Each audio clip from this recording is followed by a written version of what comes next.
सकता। आपके रसोई घर में भी अगर ये चीज़ें हैं तो उसको आज ही आप बाहर निकाल दीजिए। अब आप कहोगे कौन सी चीज़ें हैं, क्या निकाल देना चाहिए?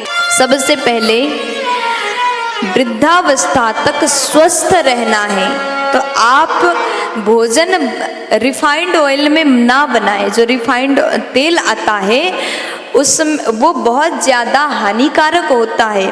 आप भोजन बनाएं तो सरसों के तेल में बनाएं। पहले भी लोग सरसों के तेल में भोजन बनाते थे और उसको खा करके बहुत स्वस्थ रहते थे, फिट रहते थे। इसलिए तेल में सरसों का ही तेल प्रयोग करें, ये शुद्ध होता है। और आप चीनी को त्याग दें, चीनी बहुत ज़्यादा ना लें। चीनी के जगह पर आप गुड़ का इस्तेमाल कर सकते हैं, क्योंकि गुड़ खाने से हमें ताकत आ जाता है, गुड़ से ब्लड भी बढ़ जाता है। तो आप गुड़ खाने की नियम बनाइए, चीनी त्याग दीजिए। क्योंकि आप अगर फैक्ट्री में जाकर के देखोगे चीनी कैसे बनता है तो आप हैरान हो जाओगे, फिर आपको चीनी खाने का मन ही नहीं करता। और जो व्यक्ति अधिक चीनी खाता है उसको शुगर जैसी बीमारी हो सकता है, इसलिए चीनी भी त्याग दो। तीसरे नंबर में मैदा की चीज़, जो मैदा होता है जिससे मोमोज बनता है। जो व्यक्ति बहुत ज़्यादा चाइनीज़ खाते हैं वो थोड़ा सा ध्यान से सुनिएगा। मोमोज हो गया, चाउमीन हो गया, मंचूरियन हो गया, ये सब चीज़ें खाने की चीज़ नहीं है। अगर आप ऐसी चीज़ें खाते हैं तो बीमारी बढ़ जाता है। जो मैदा होता है, जो सफ़ेद मैदा होता है ना, उससे जो मोमोज बनता है वो पकता नहीं है, वो स्टीम किया जाता है, फिर उसको हम खाते हैं तो वो हमारे लिए वाइट पॉइजन के समान काम करता है। एक सफ़ेद जहर ही आप समझ लीजिए। मैदा की प्रयोग खाने में ना करें, ये हमारे स्वास्थ्य के लिए हानिकारक है। और हम लोग बहुत ज़्यादा गर्मी होता है तो फ्रीज में बोतल भर के पानी रख देते हैं और उसी पानी को हम पीते हैं। फ्रीज में रखे चीज़ इतना ज़्यादा यूज़ ना करें। फ्रिज के पानी तो बिल्कुल ना पिएं, क्योंकि ये आपके स्वास्थ्य के लिए बहुत ज़्यादा घातक है। आपको ठंडा पानी चाहिए तो आप घर में मिट्टी का मटका रख लें। अगर मिट्टी में रखा हुआ जल पान करोगे तो आप स्वस्थ रहोगे, आपको कभी गैस्ट्रिक जैसी समस्या नहीं हो सकता।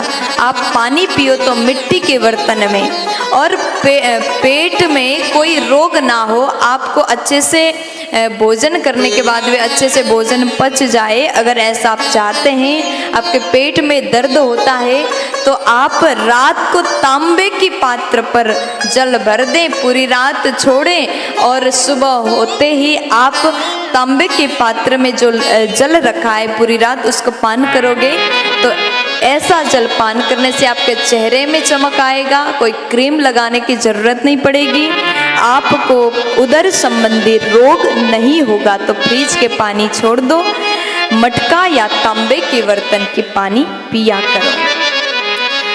और उसके बाद में खाने में अगर स्वस्थ रहना हो तो अधिक घी और दूध, गुड़ ऐसी चीज़ें आप खाओ। ऐसे चीज़ सेवन करने से शरीर स्वस्थ रहता है। और घी भी अवश्य खाएं, लेकिन अधिक ना खाएं। हर चीज़ की एक सीमा होती है, आप मिला करके देख करके आप खा लीजिएगा। और उसके बाद में आप इन चीज़ों को त्याग दीजिए, मैंने जो अभी कहा। और ये सब चीज़ें यदि खाने में हम प्रयोग करते हैं तो एक पॉइजन के समान हमें काम करता है और असमय में बाल सफ़ेद हो जाता है। ऐसी चीज़ आजकल खाने में केमिकल बहुत ज़्यादा पाया जाता है। सब्जी हो चाहे कुछ भी हो, बहुत ज़्यादा मात्रा में केमिकल मिलाया जाता है। जितना हो सके घर के खाना खाने की आप कोशिश करें, बाहर के खाना को आप बहुत कम खाने की कोशिश करें। और आयुर्वेद में तो कहा गया कि जो कुकर में हम भोजन कुक करते हैं वो हमारे स्वास्थ्य के लिए हार्मफुल है, वो हानिकारक है। आप कहोगे कुकर में भोजन क्यों नहीं बनाना चाहिए। अगर मैं अभी कह दूँ ना आप कुकर में भोजन मत बनाओ तो ये आपको सुनने में भी बड़ा बेकार लगेगा और ऐसा आप नहीं कर पाओगे। कुकर त्याग दो, ऐसा हो नहीं सकता, क्योंकि सबको बहुत टाइम कम रहता, ऑफिस जाना है, स्कूल जाना है, कुकर में बहुत जल्दी भोजन बन जाता है। आयुर्वेद में कहा है कि जब आप भोजन बनाओ आपके रसोई घर में सूरज की किरण और पवन का स्पर्श होना बहुत जरूरी है।